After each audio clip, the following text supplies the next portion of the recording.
So good to go. What are the initial sort of takeaways after that performance? We were really quite pleased with how the game panned out. Obviously, we started particularly well. To Hawthorn's credit, they fought back after quarter time and really competed strongly. And we were reasonably happy with the way we responded. But there are a couple of things within our game that we need to tidy up. Certainly Hawthorn's contest and their ability to win the ball and bring it back through the corridor, we need to tidy that up. And Carlton will certainly challenge us in that aspect for round one. So that was one of the takeaways that came out of the game. What did you make of Bolton's start there, up forward? Noah Bolter? Yeah. So. Well, we were really happy with Noah. I thought his ability as a forward to compete, bring the ball to ground, bring our crummers into play was really strong. Obviously he's made an AFL name for himself as a backman and been really important for us. But we feel like we can stretch the opposition with the three keys, Jack, Tom and Noah. And he competes. His aerial stuff is really important, and his ground level stuff is, really good for a big guy. So, he showed a lot today. We were really pleased with him. Is he locked in for a start of round one essentially now, or? I'd imagine he's locked in for a start, and I'm presuming that's as a forward. But we'll discuss that as the week, or the 10 days we've got before round one wears on, and work out the best fit for who we select and finalise it in that forward line. But he was really strong today, so I'd imagine he'll play. Yeah. It's a really emotional performance of Jack Reed today.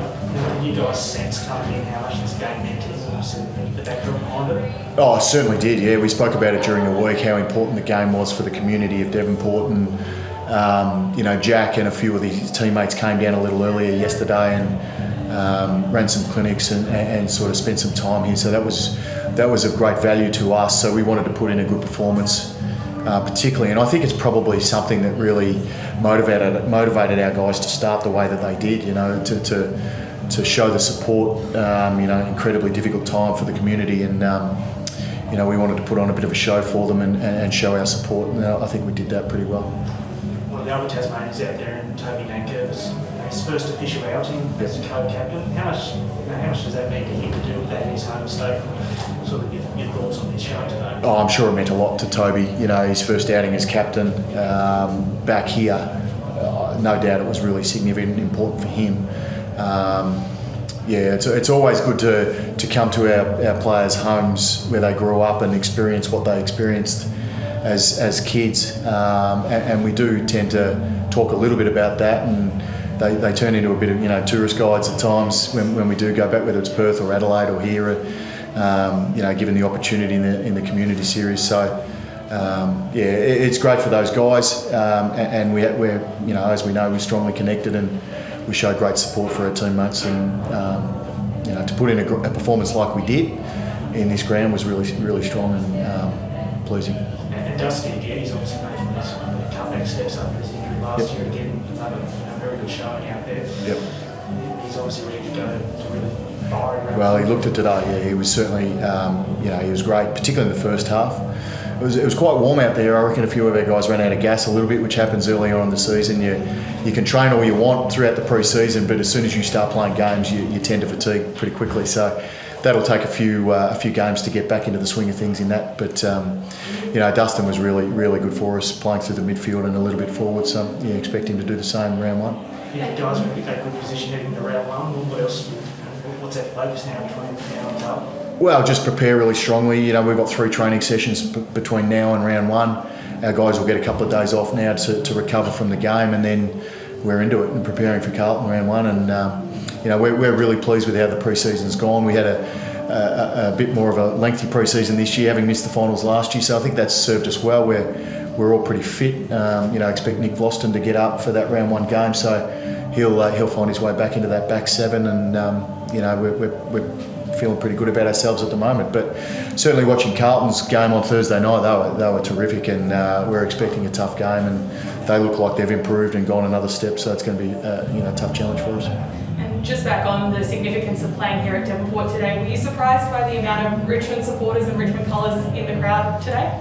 Not surprised. We get great support typically wherever we go, but given the history of our Richmond players and Matty Richardson's home club, we did expect to get really good support, and they were terrific. The crowd, really vocal. Hard to hear in the coach's box at times, given how vocal they were, but that was that's great to hear, and we look forward to their ongoing support, of course. And just on the ability to play at Devonport Oval, this is one of the first times in 2 decades that they've seen AFL standard football. Yeah. What did you make of the surface and the facilities here? The surface and the facilities are great. We spent some time in the club rooms and in the social club before the game after getting off the plane, and they're terrific. Our players being able to look around the walls and see the memorabilia and the history of the club is really important, and certainly our guys were in heavy discussion about the players who've come through here. The Phoebes and Richo, obviously, and Ben Harrison, another teammate of a few of them. So, that's great. The ground was terrific. We were really pleased with everything that the footy club offered and the ground offered. Any concerns injury-wise at all? Dylan got a knock on his thumb, Dylan Grimes. So, we'll look at that throughout the week. Other than that, I think we're okay. Soldo rolled an ankle, but I can't imagine that's going to be an issue. But I think we're going to be pretty healthy heading into round one. Was Presti's hand? I think he had ice on his hand, but that was all just... Didn't notice. No, I think he's fine. Yeah. I haven't heard anything, that's for sure. In this pre-season, obviously streamline 2 matches. Who else has really sort of, in the clubs that obviously pushed up, got themselves into that spot to potentially get round one, which it might not have been quite nailed on before these 2 games? Yeah, I think Jack Ross and Jake Arts have been the couple through the midfield who have really trained strongly over the whole pre-season and certainly played well. And both, their attack on the ball, both of them today was really good to watch. From a backline perspective, Hugo Ralph-Smith, I think, is developing. Certainly Gibcus has come in and seems to have taken that position. We'll have a discussion and wait on the VFL results from earlier on today. But he seems to have taken a position there, and he's going quite well. Our 3 keys we've been playing around with, Noah Bolter as a forward is different for him. He seems to have done that quite well, and we watched Baker today. He's been a good player at AFL level already, but he was outstanding today. So hopefully he can go another step and take us further. Thanks, guys. No worries, thank you. Thanks, mate.